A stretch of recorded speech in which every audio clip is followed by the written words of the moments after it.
Hello, and welcome back to a new season of the Gayming Podcast Live for 2023. It would not be a Gayming Podcast Live if we didn't start off with some technical difficulties. So there you go. I hope that was amazing for you. Doing my job as always. It's so good to be back this year. It's the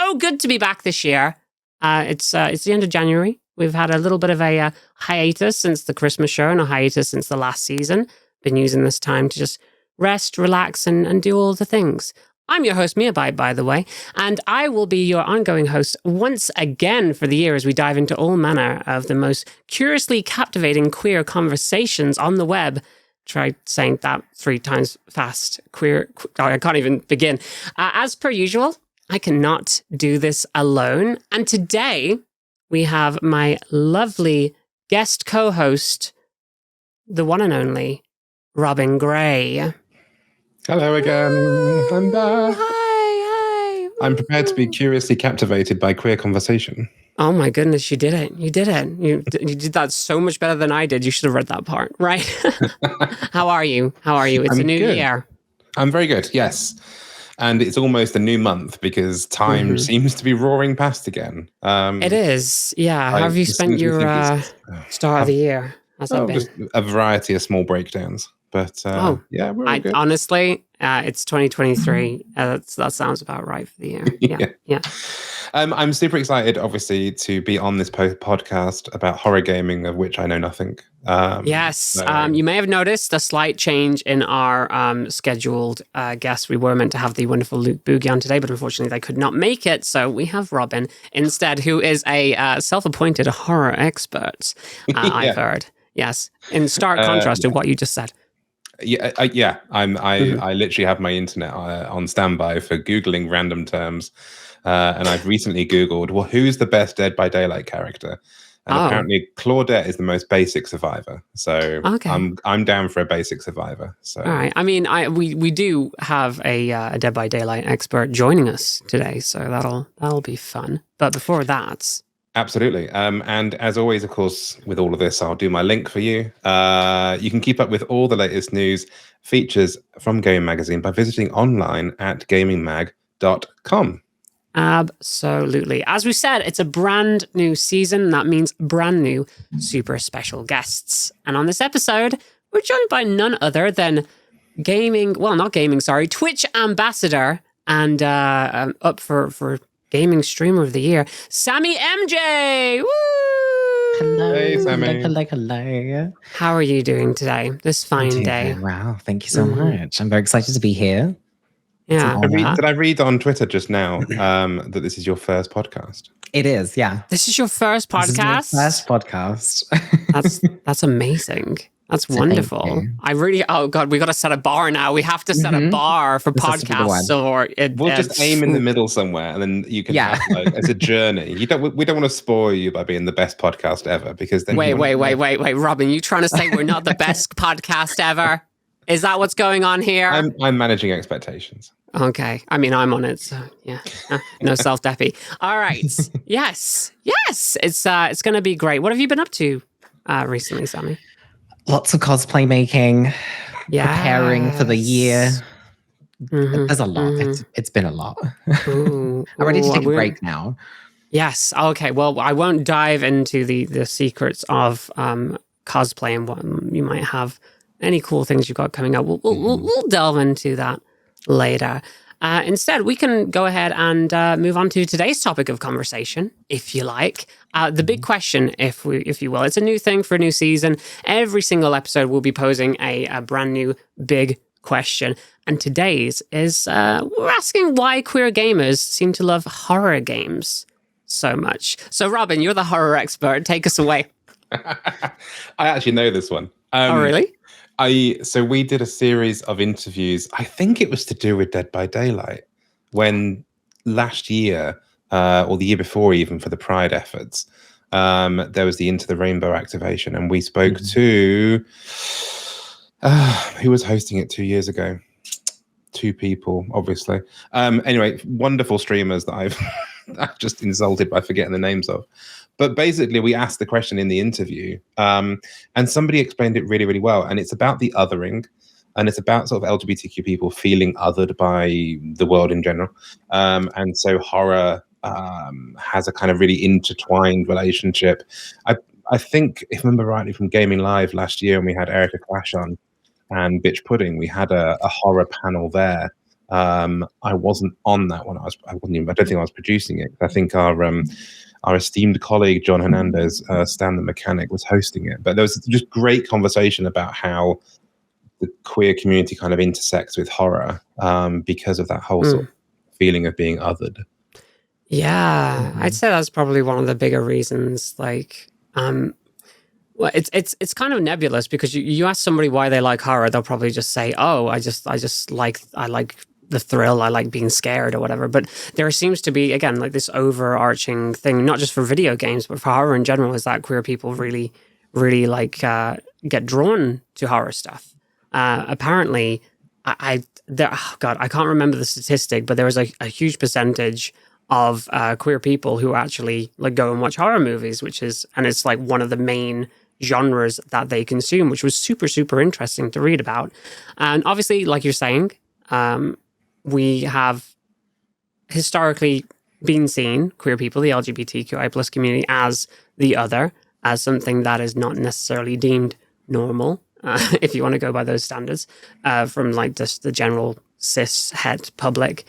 And that's exactly what horror movies kind of do to like the monsters and sometimes even the people depicted within them on the outskirts of society. A lot of time that you get the story of an outside force coming in and changing things as well, which could be taken as kind of like queer-coded like fears against queer people too. So there's definitely something there.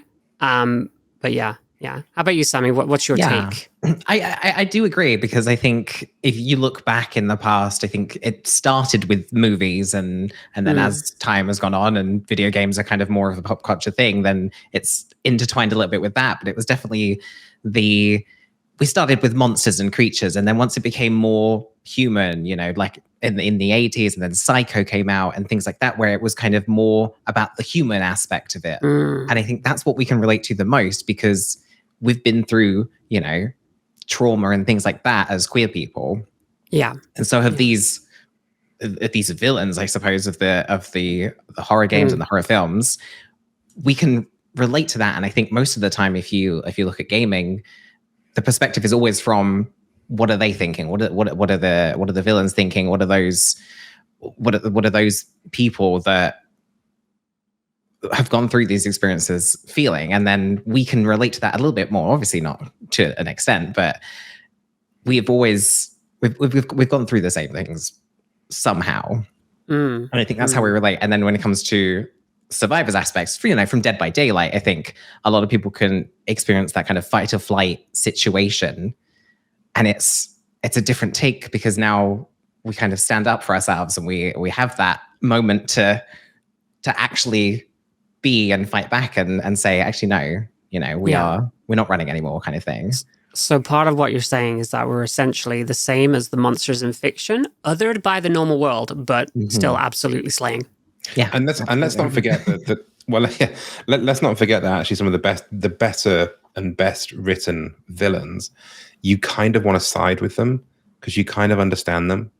And I think that you see some of the best sort of films out there, and the moment you start empathizing with the villain, the moment you start to actually understand where they're coming from, they go from this kind of like just horrible person to sort of like, actually, you know what? If the sort of shoe was on the other foot, would I maybe? And it's sort of, I think that is really interesting, because that sort of like continues the whole sort of othering thing as well. But I think you said slaying there that kind of just tipped me off for the next bit. But the flip side of it, I know horrors are quite a sliding scale, and you have like all the Saw sort of stuff that's just messy.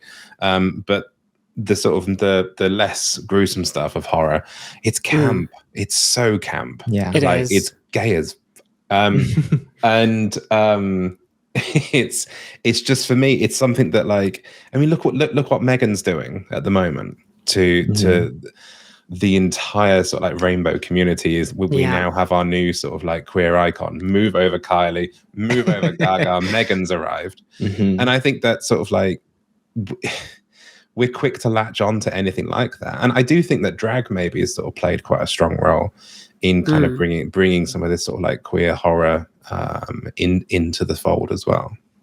Definitely, yeah.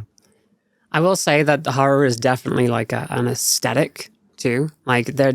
I mean, most of these killers and just the way that they're presented within the media are fabulous in more ways than one. And I feel like there's something about the horror aesthetic that actually just really gets with people in terms of like even like the escapism aspect of it. Essentially, like either playing a game which is like horror based, like Dead by Daylight, where you can become the killer and escape into something else for a little bit and like kind of almost take the power back. I think that's quite strong, especially for something like Dead by Daylight. Is that something that you've felt playing that game, Sammy? Yeah, I think so. I think it makes sense. Like once you kind of lay it out and think, hang on, why is that something I could do? Where you're more in control. You can see it playing before you, and you think, okay, this is how I want it to be, rather than on the other foot where you're just kind of, you know, doing what everyone else says and being the survivor and just kind of, okay, well, I've just got to deal with what the killer does. But yeah, I definitely think so. And I think I want to say, like, I saw a comment about the final go. I think that's a very kind of empowering thing. These horror movies and horror games tend to empower women. And I think as queer people, we can kind of relate to that and say, you know, we see that. We see that and we think that could be us as well. So I think it's a very interesting thing that happens continuously in horror movies and horror games where a final go is there and we think that we want that. We're celebrating that. Mm-hmm. Definitely. Speaking of like the aesthetic of horror as well, I just for the audio listeners, this is going to be terrible, but looking at your room right now, that is aesthetic AF. Obviously, you've got the DBD. I guess that's the logo. Yeah. I'm just thinking, does it count as a logo if it doesn't have like the text? Is the text usually underneath? I guess. Like I don't know. Actually, I've not thought about it. We're talking about the 5 points of logo design here. Definitely what we want. But yeah, you have your skulls. You have the mask, the pig mask. From Saw. Yeah, everything that's Pinhead up there. Which again, another queer icon from Clive Barker. So yeah, it's weird how we kind of like transplant ourselves onto horror too. I don't know if you remember what happened. I can't remember if it was like. It was definitely the Babadook, but it was the Babadook and somebody else. They literally just like, this is our new queer icon, and we're just like shipping them with other monsters. They're definitely gay. They're ours now. I think it was Slender Man, if I remember rightly. Babadook and Slender Man. Interesting. Yeah. All those fingers. Yeah. It's interesting because like as I was like looking in, doing a little bit of research, because I don't like to come into these things blind, obviously, for this, I was looking at the history of like horror literature and horror movies, and it's weird that a lot of early horror stuff, like literature wise, is actually queer coded. The original Frankenstein is about a doctor who wants to create his perfect man, and apparently there's homoerotic overtones in that if you read into it. But yeah, who wouldn't want to create their perfect man? And like if you're a dude, it's Rocky Horror all over again. Yeah. Can I tell you something awful? I've never seen Rocky Horror. Y'all terrible. Movie night. Yes. Scrap the podcast. Let's just start watching it. Who can do a sing along? Let's watch it now. Let's start with a time warp. No, yeah. Sorry. Go ahead. No. I was going to move on, but if you want to keep talking about Rocky Horror for a second, go for it. Well, I was just going to say that I know the songs because the songs are amazing, of course. But that's it.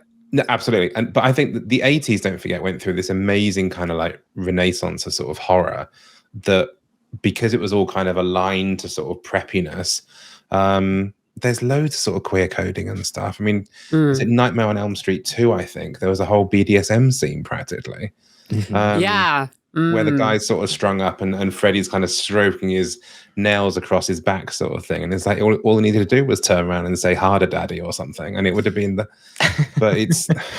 There's something very interesting about that. I've never seen that film, but that popped up quite a lot in research as well, where they're just talking about that as a queer allegory for the whole thing, where the main character that becomes more of a final boy. And that's one of the first instances in like horror movies where instead of a final girl, there's essentially a final boy. Yeah. And having this outside force trying to take over your body. And he gets into potentially homoerotic situations, but then when he gets into those situations, Freddy, who's trying to take over his body, comes out and then kills the people he might be romantically interested in. That, at least that's one reading of the film that I've seen. And apparently a lot of people in retrospect who are making it, even though at the time they weren't like, oh no, this isn't gay, in retrospect are like, yeah, that was really, yeah, that's really gay. We did a lot of gay stuff in that film. And it's totally obvious. Yeah, it's the most charged. Most definitely. Other than that, I'd say in terms of like just representation, I think it's horror, as I said, probably has some of the earliest queer representation in general.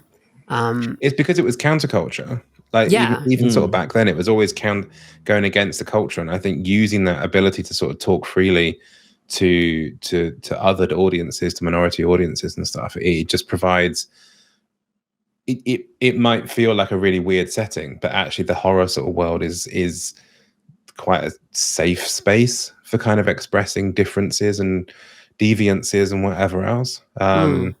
But so I mean, you mentioned obviously a few sort of like horror movie related stuff, props on stuff on the background.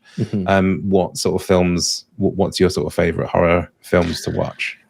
I think this kind of goes hand in hand with the question anyway. As I think as a queer person, I think we're quite artistically kind of inspired. I think a lot of us can agree to that. And I think that when it comes to horror movies, I think they do a really good job of sound design, art design, and things like that. And that's something that really attracts me. Saw Nope recently.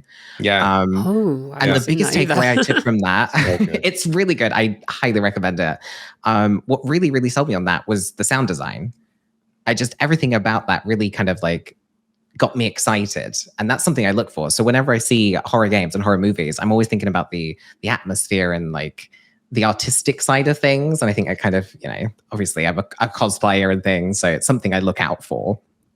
That's really something that gets me excited. And I think that kind of going forward, I need more artistically driven horror movies, please. It's very exciting. Yeah. Very exciting. Did you ever see, what was it called? It Follows?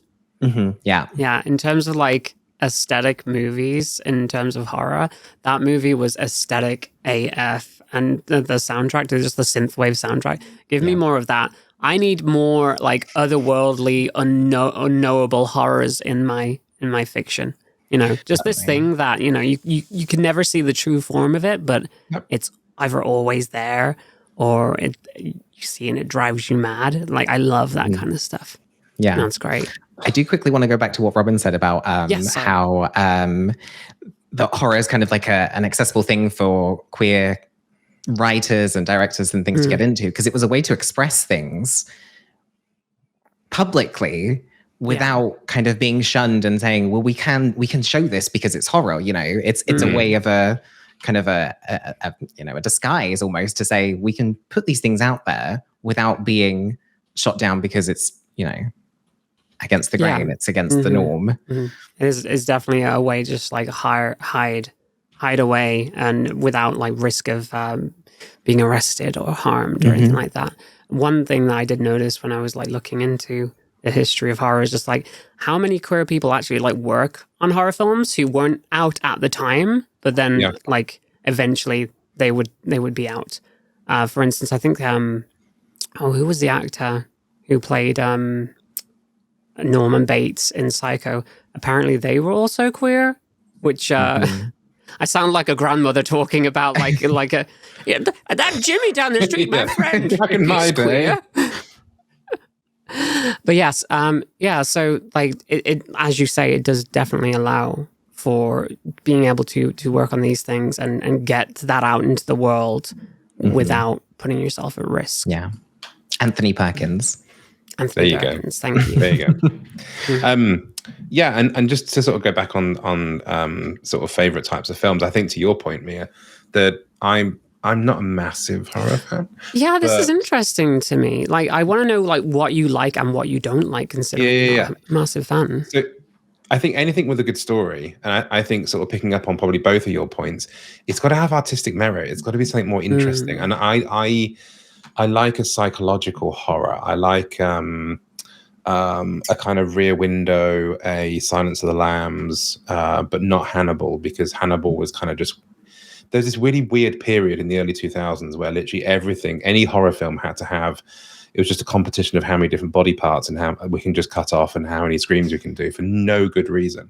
And I think that... I don't want to sound too much like a granddad at this point either, but it's kind of like there needs to be a point to it, or the threat needs to be hidden. And sort of without giving too much away about Nope, you don't really ever understand what's going on, but it's brilliant. It's brilliant because you make... Each person can kind of like make that up in their own brains and process it differently, and you're allowed to kind of think about the thing that scares you the most, so you get to kind of imprint that onto there. If it's just in front of you and it's just a guy just chopping limbs off, then it's just kind of like, I'm bored. I feel like that's a rule of horror in general. It's like as soon as you show the monster, it becomes far less scary than what you can just delve up into the back of your minds, because it's that some of the fear of the unknown. Some of the best horror films that I've watched, some of the best psychological horror films I've watched, are actually been rated 15 rather than 18. Oh, really? Translate that to the US audience as you wish. R and PG-13 or something. And I think it's because intrinsically what they're seeing on screen, it's not going to be sort of like spurting blood out of an artery sort of thing. It's all up here. And you, but I love the shots where it's like, there's something in the shadow, or you sort of see an open doorway and it pans away and it comes back again and there's an outline sort of thing. And it's just like, that's horror. That's the classic sort of Scream. I love in a sort of 80s, 90s sort of horror film, like all the screams and that sort of thing, because they don't take themselves too seriously. It's a bit of fun. And I think that that's definitely a homoerotic relationship. In Scream, you see the ending of Scream, how they're holding on to each other. Yeah, that's definitely queer coded.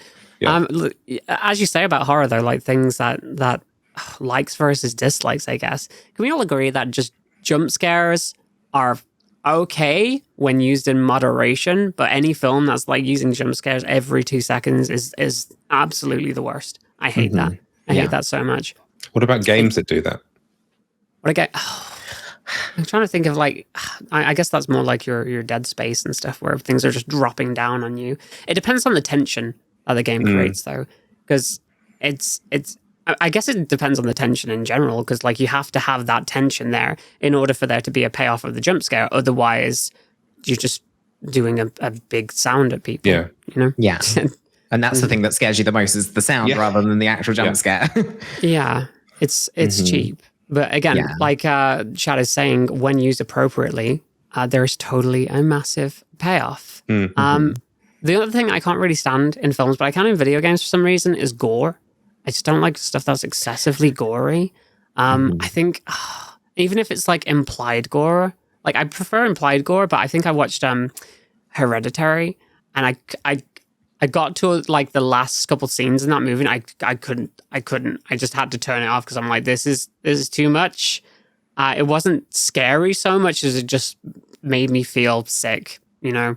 And good film, just some of the stuff it does for like shock value in that, like vivid decapitation. Just but that's kind even though it's implied. But that's the issue of that kind of like 2000s kind of competition of who can outgross who. Like when Saw and Hostel, that was it, and we're just kind of like they're just competing as to who can write the most screwed up sort of scenarios, and it's just like the first Saw was interesting because it actually had a storyline, but beyond that, it just became let's lock some people up and take the limbs off, and it just became like, I'm not interested in that.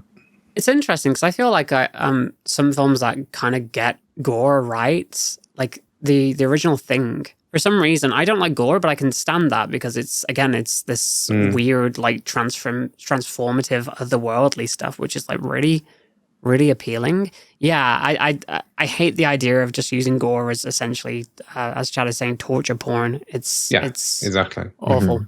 Yeah. So we're not allowed to say Dead by Daylight, but as the sort of person from the outside looking in, what are the sort of best horror games? Using everything we've just learned about each other there, what's the sort of best horror games if we were going to sort of offer some recommendations? I can start if you like, unless you want to go, Sammy. I'm trying to think, because there's been a lot recently. There's been a big kind of influx of slightly larger games, because a lot of the time you find that they're smaller indie devs that maybe make, an hour or two. With Dead Space just coming out, Callisto Protocol just recently came out, which was the original team, moved on and then did this. And it was Callisto Protocol is disappointing, though. I thought it was disappointing. I think aesthetically I enjoyed it. Yeah. I think the gameplay itself was a little bit, but I think Madison did a really good job. Madison. I've not heard of that. It's the one. There's a camera involved, but it's a little bit more puzzly, and I really cool. I don't normally enjoy puzzles too much because I'm not very good at them. But this it flowed really well. It had an interesting story, and then it kind of took a little bit of a stranger turn towards the end, and it's something that I didn't expect at all from the game. I really, really thoroughly enjoyed it. It's probably one of my favorite horror games that came out recently. And then there's some, just kind of throwaway ones that just like cheap jump scares, but it was an enjoyable experience. I just played September 7th, which is a very interesting game. It's a short game. It was only about 40 minutes, I think it was, but it did the job of creating suspense for a jump scare, but then didn't give you that jump scare, but gave it you a little bit later, just so you were like, oh, that's not too bad. But yeah, that's kind of my thoughts for the moment. Is that they're kind of all over the place. I feel like indie's definitely doing more when it comes to horror in the space at the moment. If you want the real scares, you go to something like, say, Phasmophobia, or one of the many like Phasmophobia likes out there, where it's literally, again, it's that fear of the unknown kind of kicking in, where you're just walking through a space and this entity could be anywhere, and you actually have to like egg it on to figure out how it works. And it's just that tension there with like, oh, are we going to be hunted? Am I going to get out? Am I going to lock the door behind me and let everybody else just deal with that while I run back to the van? Or if you're like me, am I never going to leave the van and just watch the cameras because I'm a little tiny child? That kind of stuff is awesome. I think other people love it though, this other type of game, but I kind of hate it, like your Outlasts. I've played Outlast. I enjoyed it. But I can't really handle like those types of horror games where you lose that sense of control. Like you have no defenses whatsoever, and essentially just becomes I'm going to hide in this closet for a little bit until it goes away, and then I'm just going to go and do some more stuff. Oh, it's back. Time to jump into the closet, or just run down a hallway, or I don't know. Yeah, exactly. I've spent too much time in the closet. I'm not going back in there at this point, I will say the ones that I really like instead, survival horror. There's something about survival horror games, like your Resident Evils. I've never played the Silent Hill series, but I've heard they're amazing. Or Signalis this year, actually. Well, sorry, last year. It's a new year.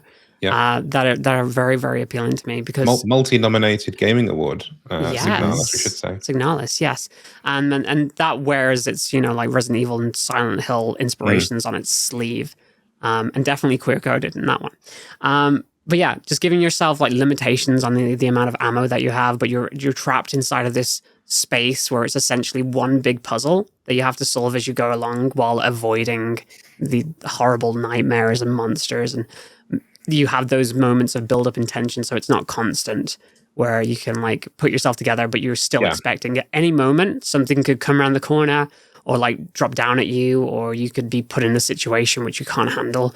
I love that. I absolutely love that because there's still an option of, say, defending yourself. And part of it becomes the puzzle of, okay, what do I need to get past this? And once you're past it, there's that catharsis. And I absolutely really love that about those games. I think that's the balance at the moment that a lot of companies are struggling with is, do we make it completely survival or do we make it action? And somewhere in between is the perfect one, and it kind of just tips ever so slightly. Enough action, but you feel like you have to think about it. I think that's the key to a successful, enjoyable game. I feel like again, going back to Resident Evil, the RE2 remake is actually one of my favorite horror games of all time because that handles it so well, and it's still a little bit actiony too, and definitely updated from the original version where it's modern. You have the action style controls where you have more options in the game, but it still gives you those limitations where you feel powerless at times, but also there's always a way out, which is kind of cool too. So, and I feel like that series of games, I think it was Resident Evil 4 that started it. They actually have a system within that makes it either harder or easier depending on the amount of enemies you manage to kill or your pickups and things, which is just a really, really cool idea. And I love that. It means that everybody's playthrough will be different, which is really cool. I remember playing a horror game once. I think I must have lasted about an hour. But it was a zombie survival thing, but that you still had to run around and do a bit of action stuff. So it was kind of aiming, as you say, Sammy, for that kind of that peak. But the mechanism of it, someone in chat will tell me what game the title is when I start to describe it.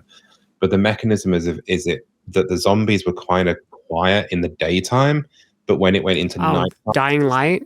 Yeah, that's it. Yeah. They started running and all hell broke loose. So you had to sort of like get all your shit together in the daytime, and then at night, kind of like just hold on for dear life. And I was kind of going around in the daytime going, yeah, I'm coping with this.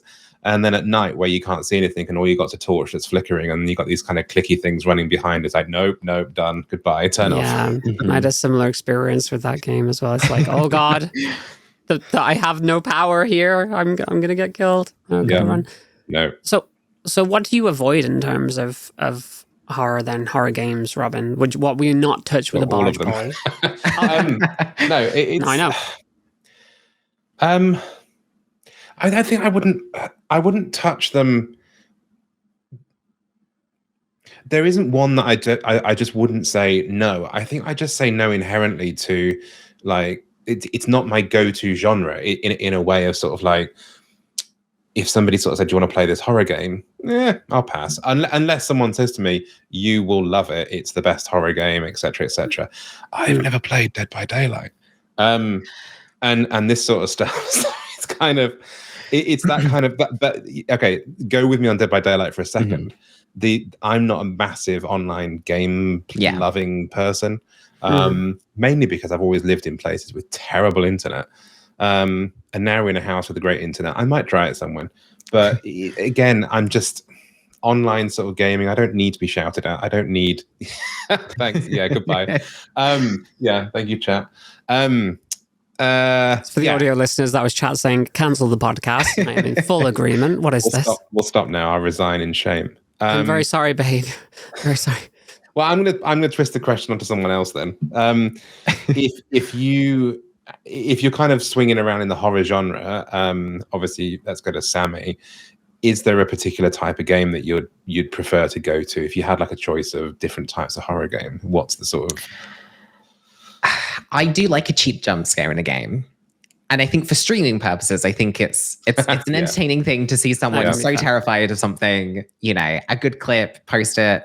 There we go. There's the content. But something I really enjoy, I do, again, I don't like puzzles, but in a horror circumstance, I do. Because it's that buildup of like, I need to do this puzzle because something's going to happen if I don't. And it's the stress of it all. It's like that kind of... the build up to what could be. So that's my main focus. If it's got a good puzzle kind of thing going on, for sure. I feel like that adds the tension so much as well when like you're in a situation where there's something like around and all of a sudden, oh no, you have to do this thing to unlock a door and you're like, oh, okay, if I'm in here, is that thing gonna freeze and like I'm safe, or is it still roaming around and I could be grabbed out of this at any time? And it's that stuff is the best. Yeah, it's just going back on something you said there, Sammy. It makes sense why streamers, queer streamers particularly, but streamers in general, play the horror games because it's a gift to content creation. in a way of just sort of like putting yourself out there. And we've seen people make careers off of being a sort of a horror streamer and dressing up in various ways in amazing outfits and everything and that sort of stuff. And I'm not talking about you, but it just is that absolute gift. There's the joy, the schadenfreude, whatever you want to call it, of sort of sitting there just watching someone just cripple themselves with kind of fear. It's TV gold. Mm-hmm. It also it shows a little bit of vulnerability because we're in front of the camera. We kind of sometimes a bit stoic and we present ourselves. And when you put yourself in that situation, those walls come down a little bit, and you think, "Hang on a minute, no, they are actually scared of this." It's one of the reasons that I refuse to play horror in front of my community, because I cannot show weakness at any point. Exactly. We're too British. Too British. Yes, that's it. Okay, cool. Well, that was a very interesting conversation on queer people and horror in general. This episode of the podcast is brought to you by Adam Mail. Dear viewers, did you know that Valentine's Day is just around the corner? Well, our friends at Adam Mail have got you covered. For many people, sexual health is an important part of life, and around Valentine's Day, the best gift that you can get is to show your loved ones how much you care about them. Adam Mail are an award-winning provider of sexual health products who offer discreet packaging, 24/7 customer service, and a 100% satisfaction guarantee with a 90-day no-hassle return policy. But, as you know, the only thing we love more than making people happy is charity. And wouldn't you know, Adam Mail donate 20% of their profits to help fight the spread of HIV all around the world. So, a purchase from Adam Mail not only makes you and your loved one happy, but it also does some global good too. So it's a win-win. You can head on over to adammail.com and use code GAYMING for 50% off one item and free shipping in the US. Again, that's adammail.com and code GAYMING. That's GAYMING. Some items may not be eligible for the full discount. Now, back to the podcast. That brings us directly to moving on to your spotlight. I feel like that could have already been an interview question. I don't know why I didn't lead with that. But let's get to know you even more now. So I kind of want to know, first of all, about your obviously you're a body painter, you're a fog whisperer, but I want to know specifically about makeup and artistry and what got you started in body painting and how that came about, because obviously there are some you've done some amazing stuff. For real. Like it's very, very, very cool, and I'll probably pull some of those up. But yeah, you tell us how that got started. So me and Ron, we were just talking about this actually. I remember seeing a video a while back now, and it was someone that did cosplays, and it was all just made out of cardboard that they had just cut up really quickly and just stuck on their face, and that was it. And that's something that I wanted to do and say, I could just, it's something I want, it's something that I want to look at and have fun with. So it started like that. And then progressively I was like, well, now I kind of want to do that. Now I kind of want to get into body painting because that looks fun. And it just slowly went from there. Because, I always had these ideas, but I never put them to paper or whatever. So now it was just a case of, well, why put them to paper when I can, put them on myself? I can be in that. I can be in that horror game. I can be in that thing myself. I'm not an actor. I'm not anything like that, but I can do this instead. For the audio listeners, there are some amazing just body painting examples on Sammymjay's Instagram, which are just being shown right now on the screen, like a wide variation, a lot of horror in there too. Some of it not necessarily horror, like your Elden Ring character, and some amazing stuff. Midge. Her name is Midge. It was a Marge Simpson inspired look that just kind of went a bit funny. I see it. Yeah, Midge. Yeah. I guess Midge is horror, chat is saying. So yeah, I guess that works. The most frightening one I've done. Yeah, and I like my favorite thing to do is to look back at something I did 3 years ago and think, what can I do now? What is the difference? Because, as someone that's doing it, you don't really notice. I don't notice any differences between, construction and things like that. It's just something you just pick up and learn. But it's so fun to go back and just think, that looks terrible. I could do that better now. I don't think I seeing an can. I don't honestly amazing think I can Dobby. say What the anything. heck? I don't think any of these we could say absolutely looks terrible. How would you? Obviously, sort of, it's a sliding scale depending how much applications sort of stuff you're putting on. But on average, like, how long does it take to sort of do something like this? A lot of them, because I always used to, well, I used to, it's kind of got a bit more now, but I always really enjoy doing things that are just items you have around your house. A lot of this is done with cardboard from boxes that, you know, from deliveries or whatever. Everything is just cheap. The paints are cheap. I just wanted everyone to be able to do it. So like to get ready before a stream, it's about 2 hours-ish, depending on whatever I'm doing. And then I normally give myself like a week just to kind of plan it, figure out how it's going to stick, how it's going to work, and then go from there. Is it one and done, or do you do practice runs first? One and done. One and done. That's so impressive. Yeah. Oh my goodness. And then depending on what it is, it's kind of I'll figure out on the day. You know, I'll be 5 minutes before stream and things are falling off. I'll just be like, I'm just going to stick it on. It's going to be okay.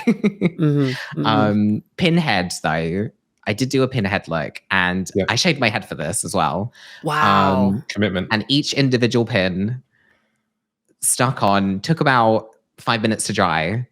It was about 5 hours on the floor while my boyfriend just placed a pin on my head. And I just had to hold it while the next one, it was a lot. Goodness.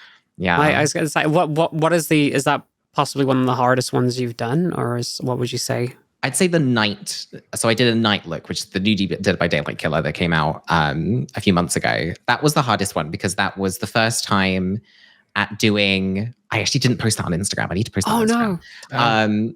No, actually, okay, I changed my mind. The Train, Thomas the Tank Engine horror. Yeah, because I am in there. I was going to say, where's the eyes? So I am in the face of that. Oh, okay. It's essentially a mask. I'm below it, and that's all above me. Right. The backing, the spikes, everything is. Yeah. I was going to choose that. When I saw that, when I was looking at your Instagram earlier, I was like, that's definitely my favorite. That's horrifying. It was fun. It was really fun. Yeah, your otherworldly tank engine is just horrifying and great. Absolutely great. So, how do you get your ideas for this stuff? Like, how does it occur to you? Do you is it like just flash? I need to do that now, or yeah, I think it comes a lot from games. Obviously, you know, whenever there's new characters that come out in Dead by Daylight, or if there's a horror game that I really enjoyed because we did Scorn a few months ago, and I just really like the style of that. It's very, you know, HR Giga. It's like that's what I enjoy. That's what I enjoy doing. And then it just kind of.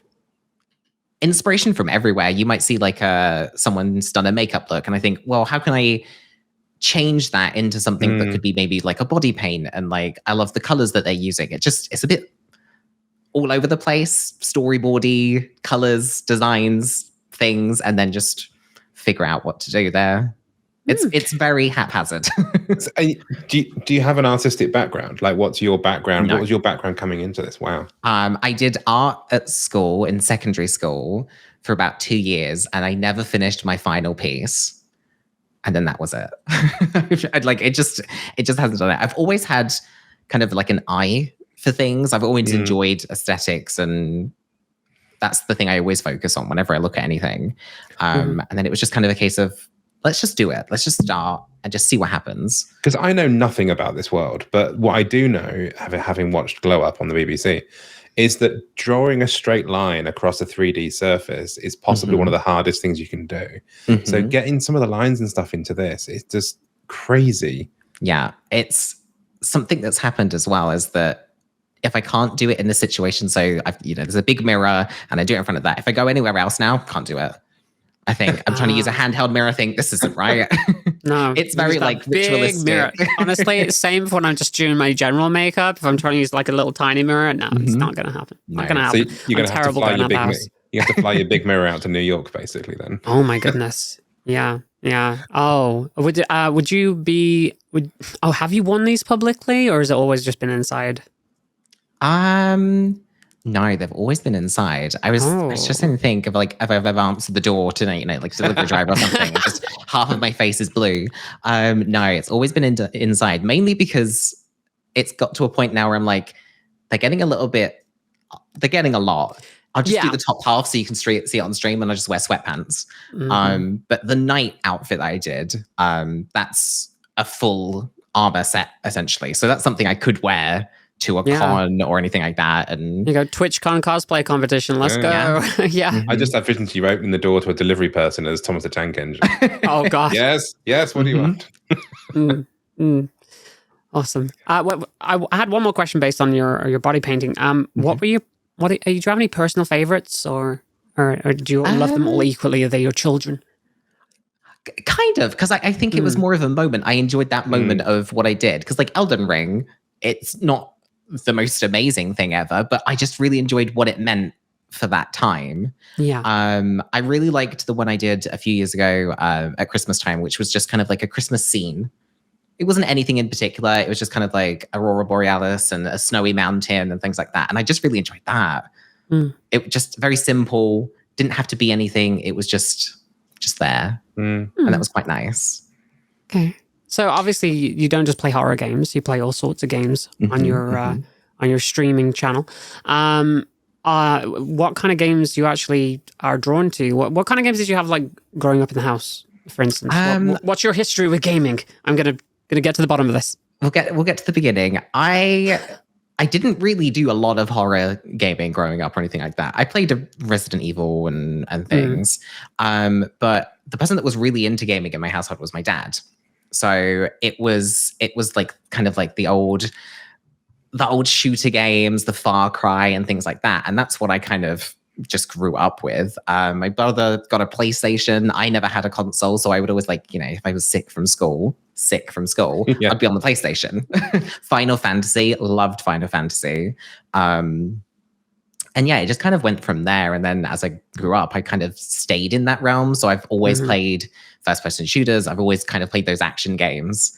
And I enjoy them, definitely. But then it just kind of evolved into, actually, I really enjoy horror. I've just kind of become more of myself rather than what I was influenced by.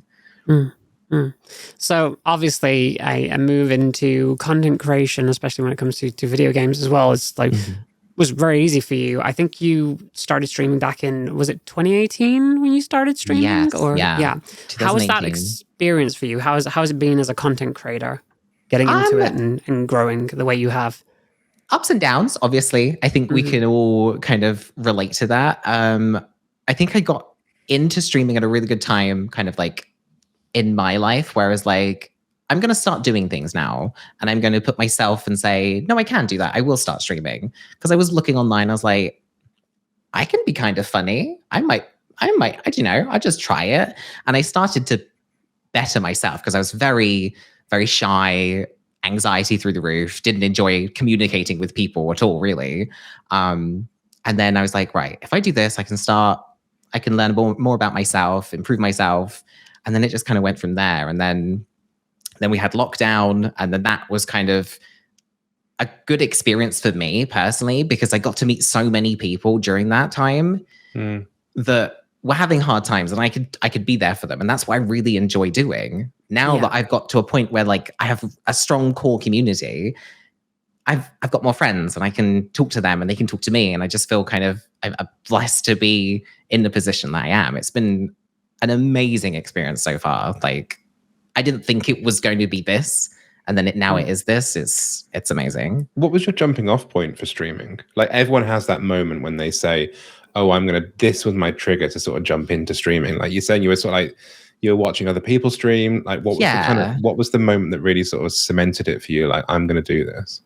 I think it was when one of my friends started streaming, and then I just thought, we can do this together. We can go together, and we can do this together. And that's what really was like, I'm going to go live now. I'm going to do it.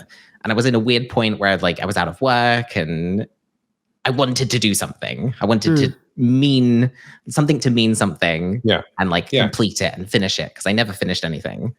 So that was the one. And that's great. I mean, streaming is the perfect one for that because it's never technically done. It's it's the curse of streaming. It's amazing. In terms of like your getting on with streaming, then you moved to Dead by Daylight with a focus on that game and horror.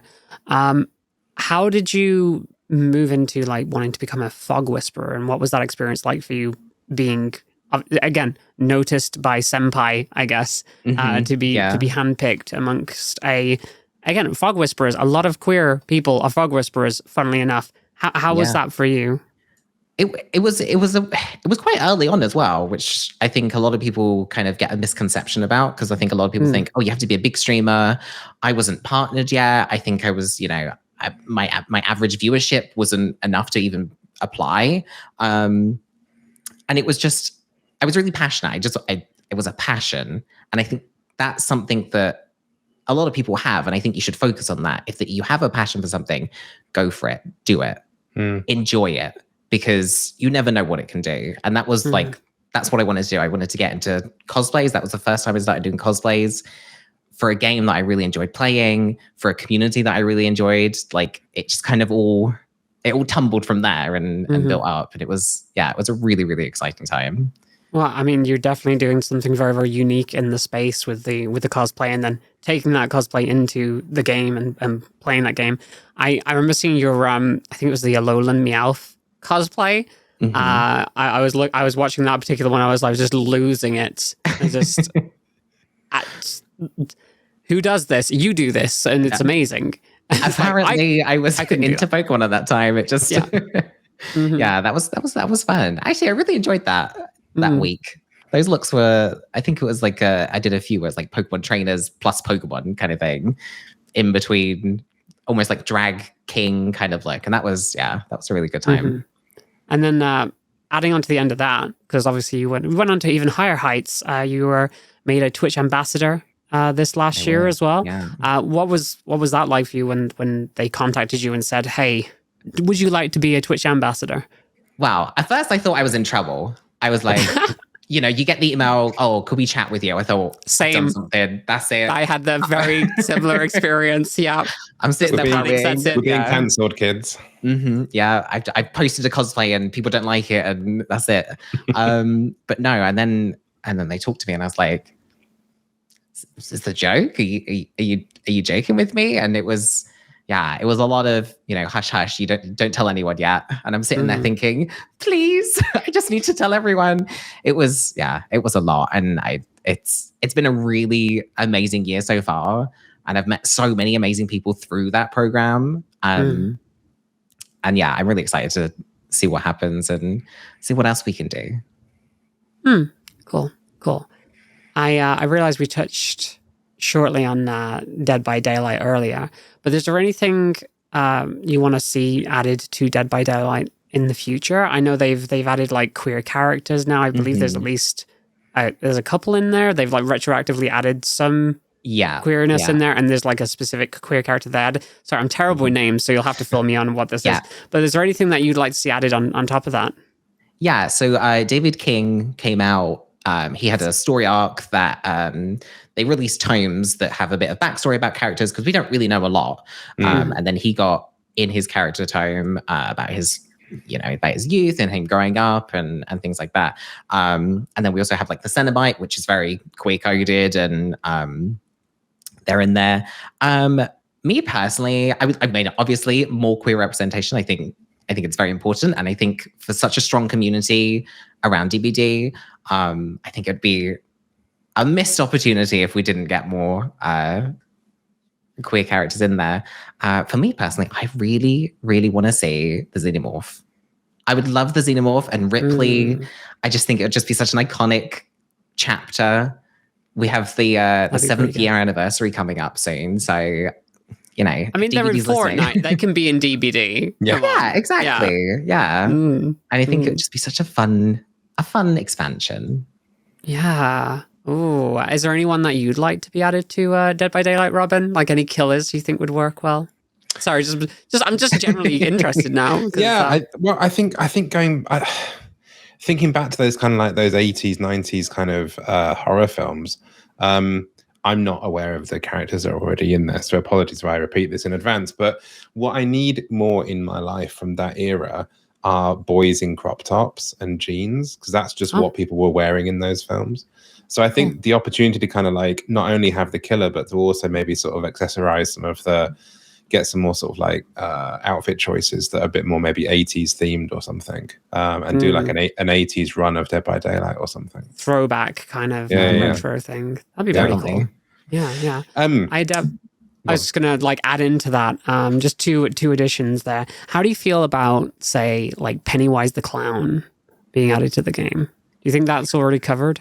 I think it's difficult because there is a clown in there. And I think if you look at Pennywise's kind of lore and history, is that he is almost essentially the entity who is kind of the overarching enemy of Dead by Daylight. They're very similar, but I think it could work because, you know, Pennywise could gain something from the entity.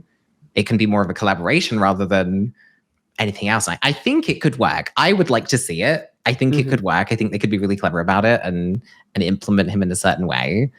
It would be good. I think it would be really good. I have one more that I think might be cool, but I don't know if you would, like, you play the game, so it might break everything. What about Chucky? The doll?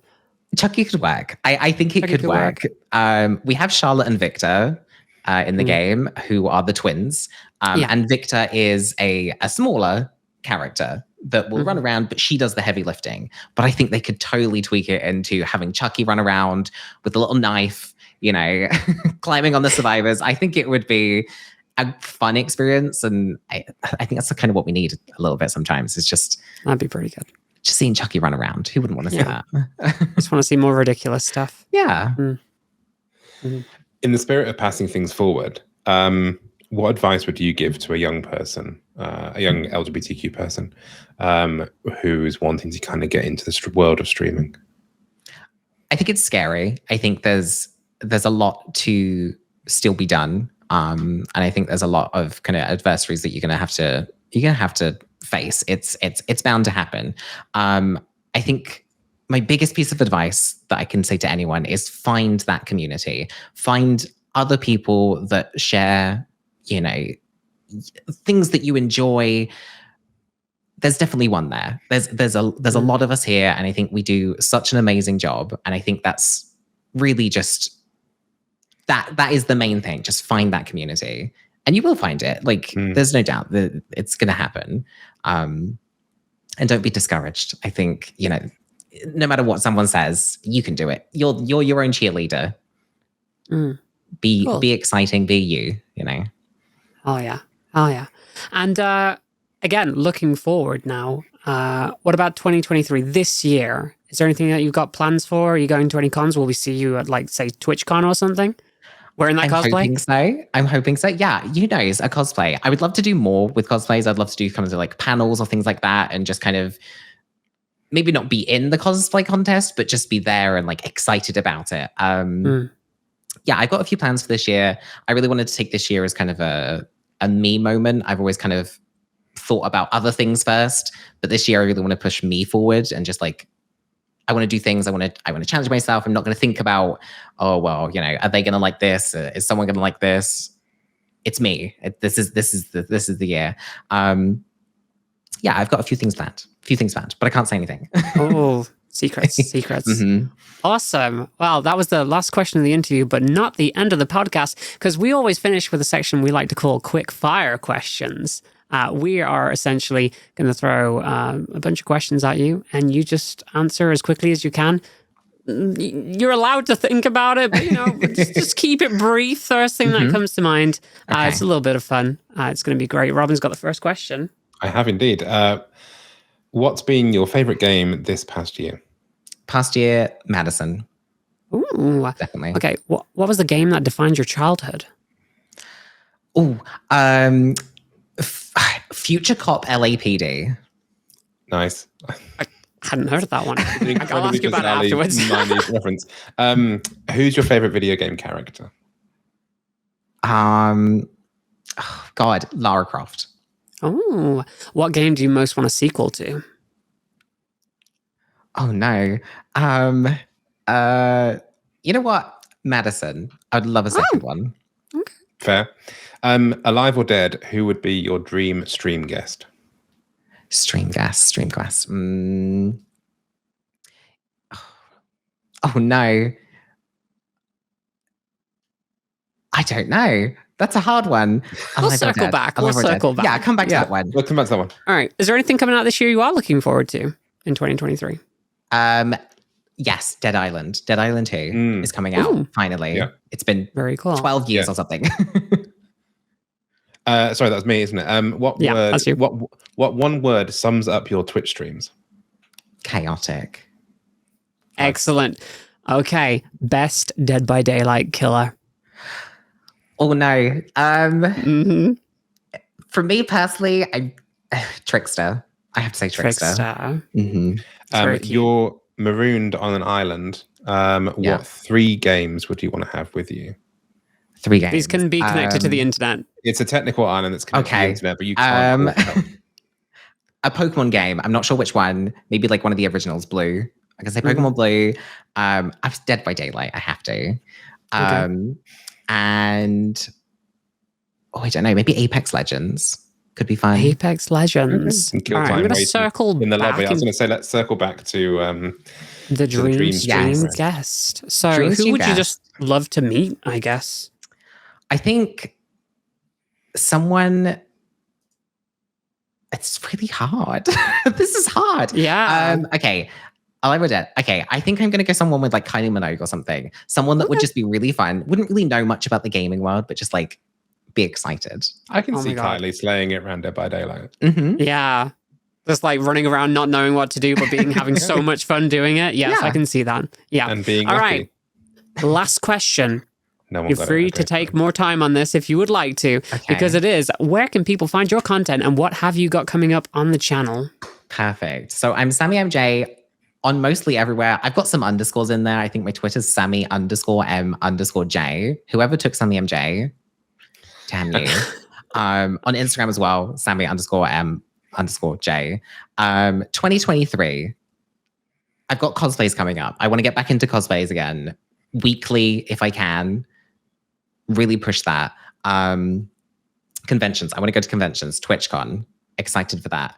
You know, gaming awards. I want to go to that.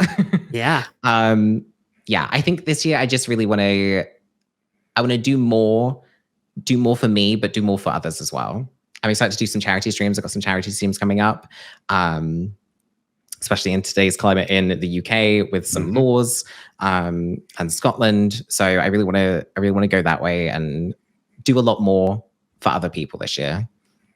Awesome. Yeah. Awesome. That's absolutely fantastic. Yes.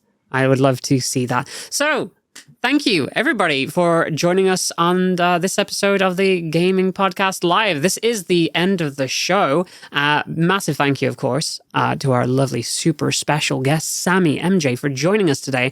And, I'm my co-host, Robin Gray. You've been great. Thank you so much for stepping in. Always a pleasure. Always a pleasure. I hope you had fun today. Specifically you, Robin, considering that you didn't know anything about horror. I learned some stuff. You surprised me with how much you actually did know, so you can't say you knew nothing. Oh. Horror games, no. Horror films, yes. Fantastic. So, thank you again for joining us on this episode of the Gaming Podcast Live, the brand new season. We will be back in 2 weeks' time for a Valentine's Day special. Yeah. Well, not necessarily on the day, but Valentine's special. And don't forget, you can vote your favorite streamer right now and game at the gaming. Nope, that's wrong. That's technically wrong. That's closed. That's closed. Thank you. The votes have been counted. The votes have been counted. And the winners are currently in my head. I thought that was that. I was like, that's closed. I was saying it. Let's delete that bit out of the script. Yeah, let's delete that bit out of the script. For brand usage, though, I'm good with that. But yeah, sadly, it is closed. But actually, tune in on Thursday to our social media, and we'll be finally announcing the official date reveal on Thursday. So you'll all get to find out what day in the spring you get to watch Gaming Awards, and also, as always, they'll be broadcast live here on Twitch. Absolutely fantastic. And in the meantime, you can follow the Gaming Mag channel right here on Twitch, or subscribe to our YouTube channel so you don't miss any of these amazing shows. And of course, podcasts can be listened back at any time on all major podcasts platforms. And if you're listening there now on the audio, come on over to Twitch to watch us live, because it's much more chaotic and you get to see the things that we're actually describing. And that's right at twitch.tv/gamingmag with a GAY. So come on over here. Right, so I'm going to be back for the new season of our charity hangout, Let's Go Gaming, in exactly 1 week's time. That's also now on a Sunday, which is really cool, because that means that whenever you decide to tune in on a Sunday, there's always going to be something happening on the Gaming Mag Twitch channel.